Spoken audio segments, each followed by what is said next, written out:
Subscribe कर लिया उसको। तो सर जी, मैं थोड़ा सा आपसे मतलब इस विषय में चाहूंगा।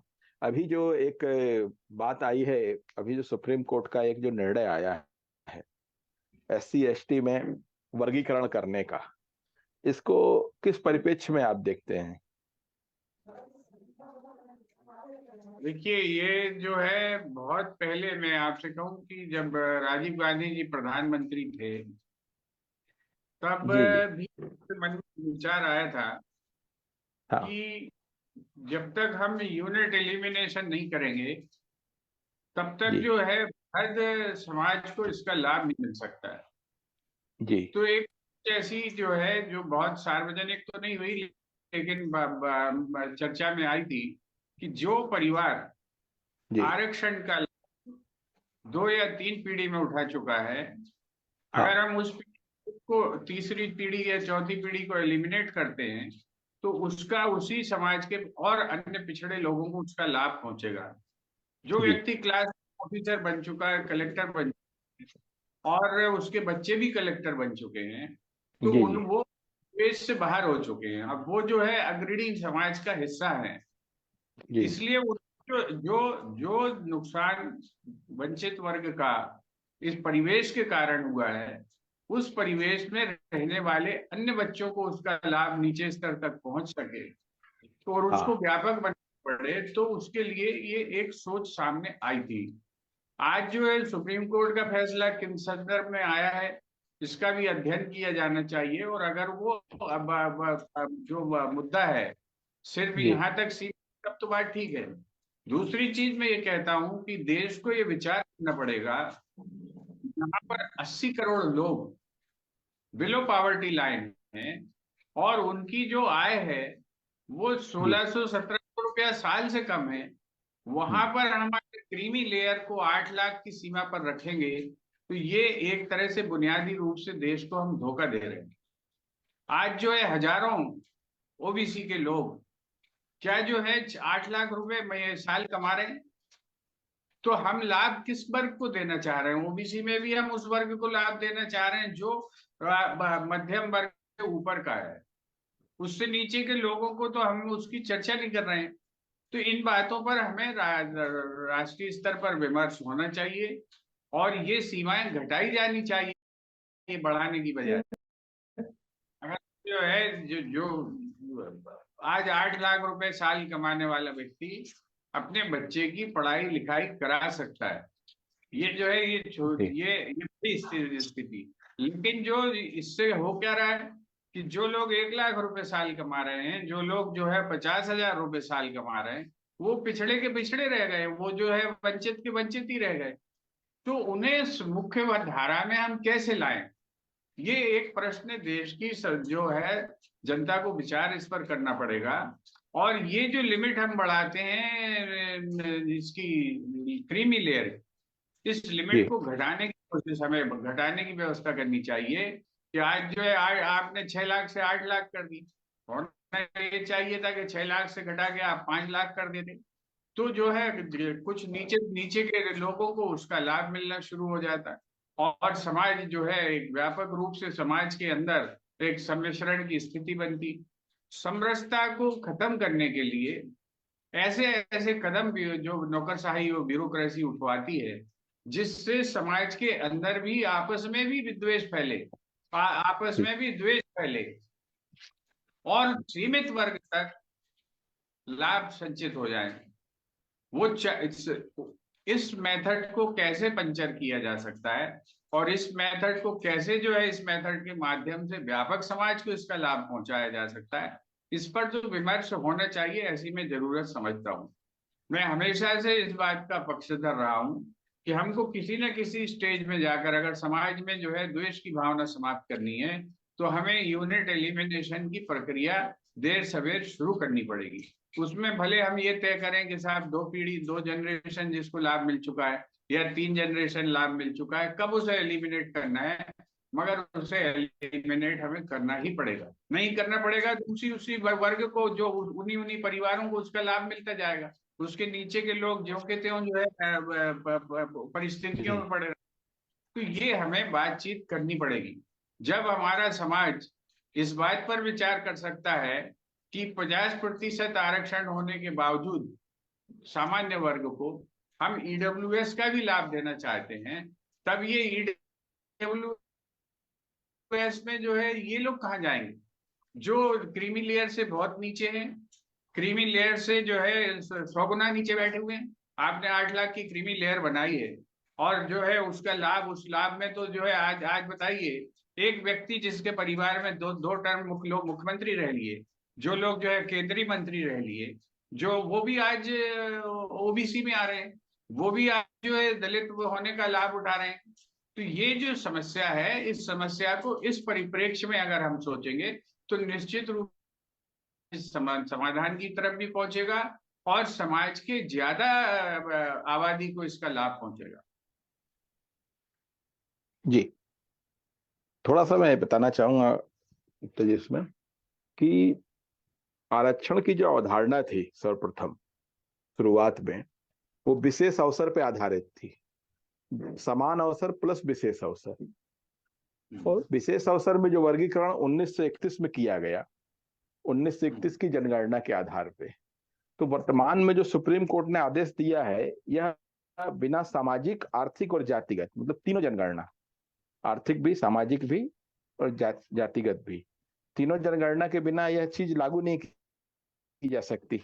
इसका डाटा ही नहीं मिलेगा कि हम कितना किसको दें, किस वर्ग को कितना दें, या किस वर्ग को अति पिछड़ा में रख दें या पिछड़ा में रख दें। दूसरी बात कि समान अवसर में तो अनरिजर्व्ड में सभी लोग कॉम्पिट करते हैं। अलग से जो लोग आते हैं, जो आरक्षित वर्ग के भी होते हैं, अगर अधिक नंबर आते हैं तो वो समान अवसर के तहत आ जाते हैं।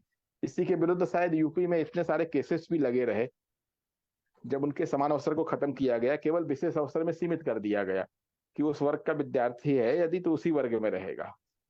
और जहां तक संवैधानिक पदों में और भी मुख्यमंत्री वगैरह पदों में जो रहे लोग व्यक्ति हैं, तो उसमें केवल उन्हें शैक्षणिक आरक्षण की शायद प्रावधान नहीं है।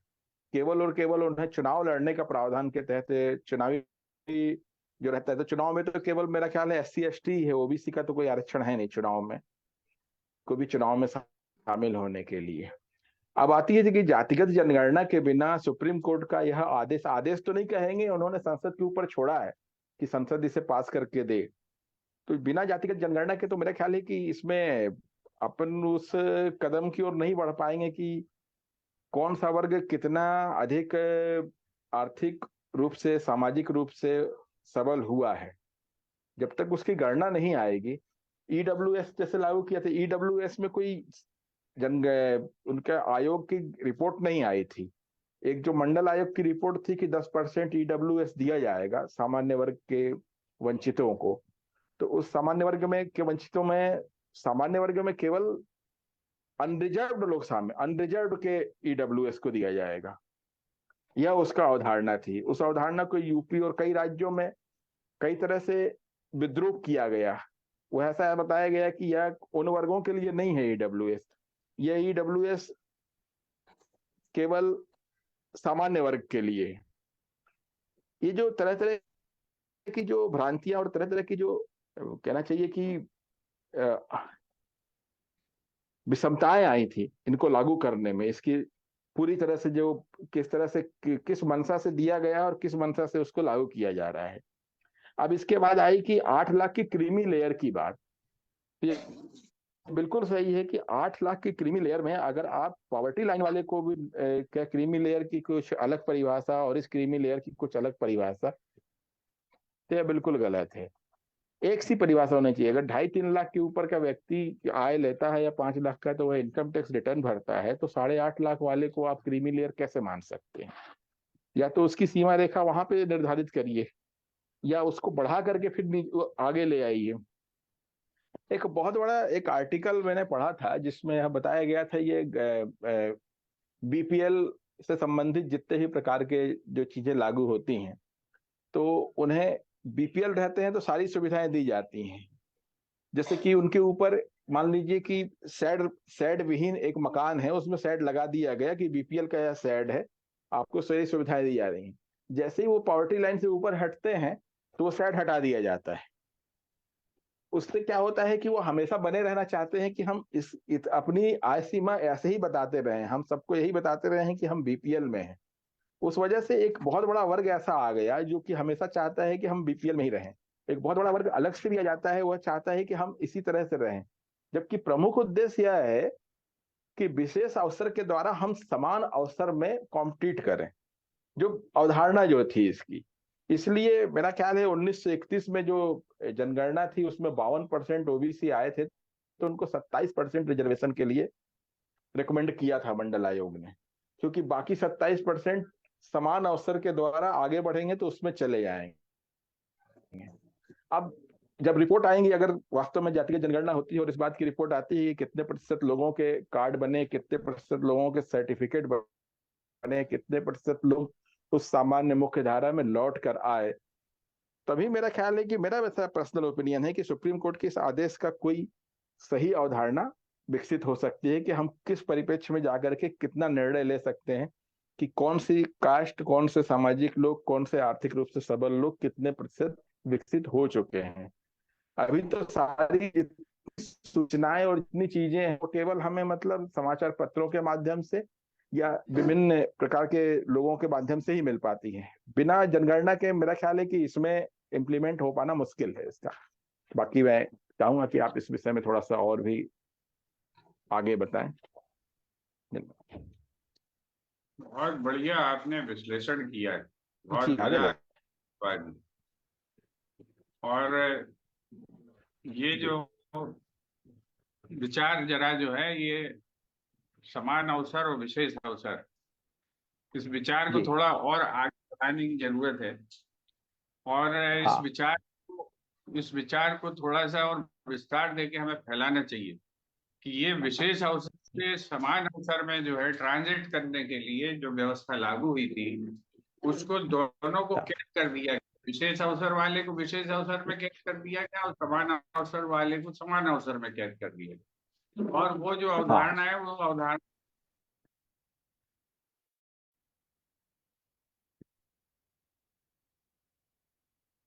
आवाज रुक गई आपकी। कनेक्शन में प्रॉब्लम होगी, आ जाएंगे। हाँ समस्या कि अभी दीपक दीपक भाई भी आ गए हैं, दीपक भाई की जी। भी चर्चा। क्या आज देर तक सोते रहे क्या दीपक? आपका स्पीकर ऑन नहीं है, अनम्यूट करो। स्पीकर ऑफ है। स्पीकर ऑन करो, अनम्यूट तो अनम्यूट। क्या है, थोड़ा सा 8 बजे पहले उठ जाते हैं, आज 8 बज गए। अच्छा, अनम्यूट हो गया सर, अब हो गया। हाँ हाँ। सर रोज जल्दी उठ जाते हैं, आज 8 बज गए सर आज। हाँ सर, सबको नमस्कार। नमस्कार नमस्कार। सर आज का विषय आरक्षण है, मुझे लगता है। नहीं, आरक्षण नहीं है, फैसला आया है, उस पर बातचीत की है अभी कुशवाहा जी ने। हाँ, वो जजमेंट जो सुप्रीम कोर्ट का आया है